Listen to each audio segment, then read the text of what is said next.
In a small, quiet town nestled between the bustling streets of the city and the vast, empty fields of the countryside, there was a little repair shop that most people had forgotten about.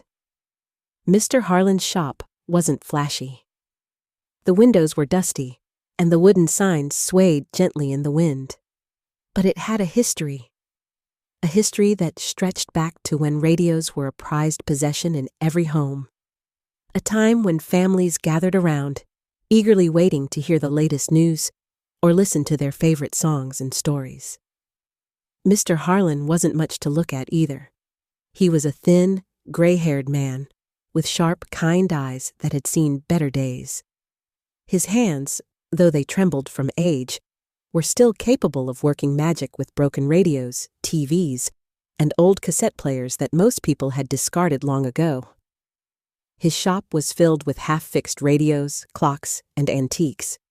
He'd been doing it for years, fixing things that others deemed useless. But his work was never about making money. It was about preserving the memories tied to the things people thought they didn't need anymore. One rainy afternoon, a young boy, no older than 17, came into the shop, drenched from the storm outside. He looked like he hadn't been home in a while. His clothes were torn, and his shoes were barely holding together. He walked up to Mr. Harlan's counter, carrying an old, battered radio in his hands. It was a relic, the kind that had been passed down through generations, the kind that still had the old knobs to turn and the static noise before the signal was tuned in. "I need this fixed," the boy said, his voice a little shaky, as if he wasn't sure where to begin. "It's my dad's radio. It doesn't work anymore." Mr. Harlan looked up at him, taking in the sadness in his eyes. He could see that this wasn't just any radio. It was special. It meant something to the boy. He didn't ask many questions. Instead, he took the radio and said, "I'll have it ready in a day or two. Don't worry, I'll take good care of it." The boy nodded, though it seemed like he wasn't sure if he should trust him. With a weak smile, he said, "Thanks," and left, disappearing into the rain. The next day, as the rain cleared and the sun peeked through the clouds, Mr. Harlan worked tirelessly in his little shop. He cleaned the parts, soldered the wires, and gently adjusted the frequency. It wasn't easy. His old hands had trouble holding the tools steady, but he worked through it, carefully breathing life back into the radio. It wasn't just about fixing the device. It was about fixing a piece of someone's history, something that couldn't be replaced. By evening, the radio was as good as new. Mr. Harlan wiped his brow, satisfied with his work. He could already imagine the boy's face when he saw it working again. The connection between a person and an object, especially one with sentimental value, was a powerful thing. As he was about to close the shop, he heard the bell ring. The boy walked back in, looking a bit more put together this time, his hair damp, but his clothes less worn.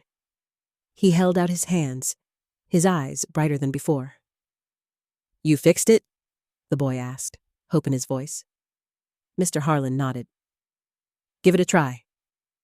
The boy eagerly took the radio and turned the knob. For a moment, there was silence. Then, with a crackle and a pop, the radio began to hum. Slowly, the static faded, and a voice emerged from the speaker.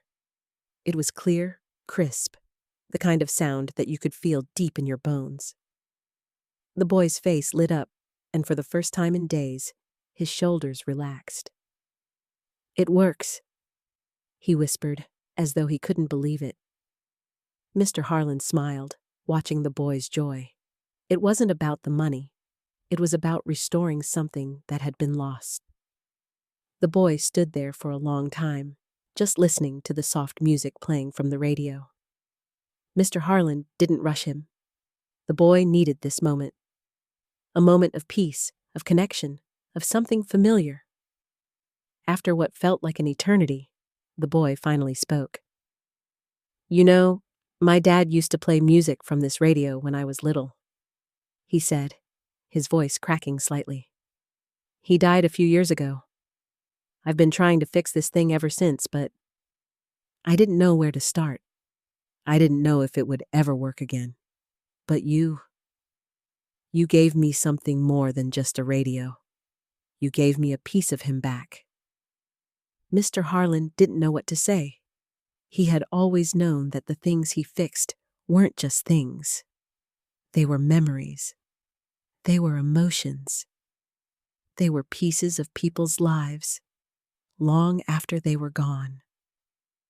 "You're welcome," he said softly, not needing anything more. The boy left the shop that evening, clutching the radio to his chest like a treasure. But Mr. Harlan didn't realize that this was just the beginning of something much bigger. That night, the boy, whose name was Josh, couldn't stop thinking about the kindness Mr. Harlan had shown him. The old man had given him something priceless, not just the radio, but the understanding that some things were worth fixing, worth holding on to, even when the world around them was falling apart. Josh had always dreamed of being a DJ, of having a voice that could be heard, but life had always seemed to get in the way. After his dad passed, his world had been turned upside down. He'd struggled to find his place, to find meaning. But Mr. Harlan's kindness sparked something in him, a desire to share, to give back in the same way that the old man had. The very next day, Josh found a way to get his voice on the airwaves. He didn't have a fancy studio or a team of producers, but he had something far more powerful, a story. He had something to say.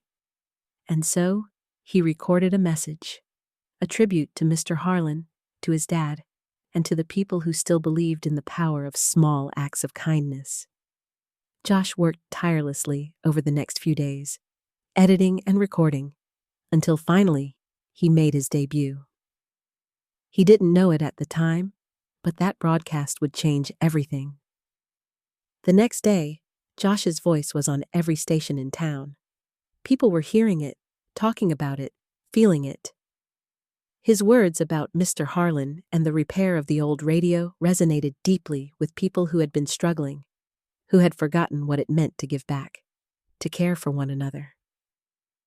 The radio station, which had been struggling with low ratings, found itself flooded with requests, listeners, and advertisers eager to be part of the story.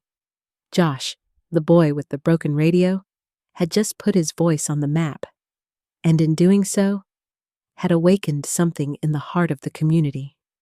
And it wasn't just about the radio, it was about the connection that Josh had made with Mr. Harlan. The belief that even the smallest acts of kindness can create a ripple effect that spreads far beyond what we can see. As for Mr. Harlan, he never did ask for anything in return. He just kept fixing radios, telling stories, and doing what he loved. But he couldn't help but smile when he heard Josh's voice on the radio, knowing that sometimes the greatest repairs are the ones that can't be seen, only felt.